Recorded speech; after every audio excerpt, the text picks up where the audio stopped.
IP has many forms, and one of the forms or types of IP is copyright, and there's trademarks and patents and other types. We'll talk about copyright in this particular case, and I'll use the example of photographs.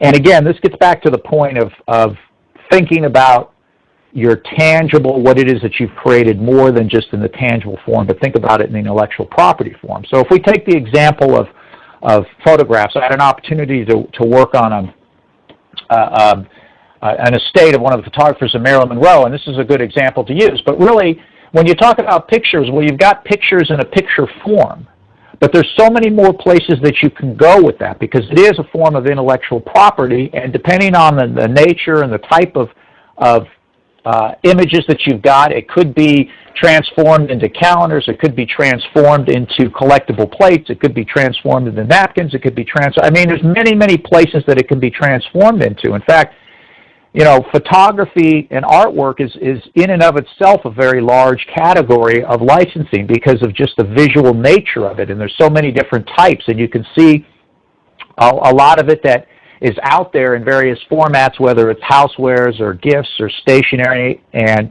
you may have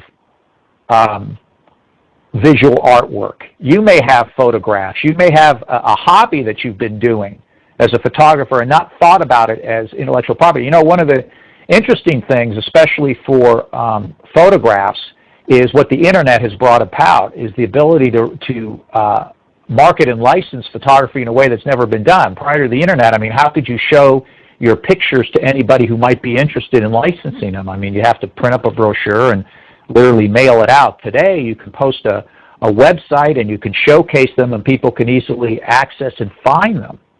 And so if you think about the many forms that you can put your IP into, suddenly it really opens up what you can do with it. And so, you know, this is just an example of working with something like a Marilyn Monroe photograph. Of course, it doesn't have to be celebrity, although celebrity rights are very popular, but there's also demand for underwater, for nature, for any number of ways that you can do it. You may even be a food photographer. You know, a lot of times when you think about what you've captured, and I'll use food as an example, you know, there's often people that are creating other forms of IP, but they're in need of pieces. The one thing to keep in mind about IP as we talk about it is oftentimes it's bundled together. That's really where a lot of value gets put in. You may have one piece of IP that when combined with another piece of IP, it makes it an even more valuable IP.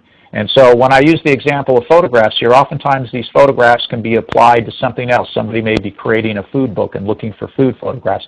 Whatever the case is, I'm using that on a very small scale, but it can grow to a very large scale. And that's another way in which you should be thinking about IP, is how can I combine this?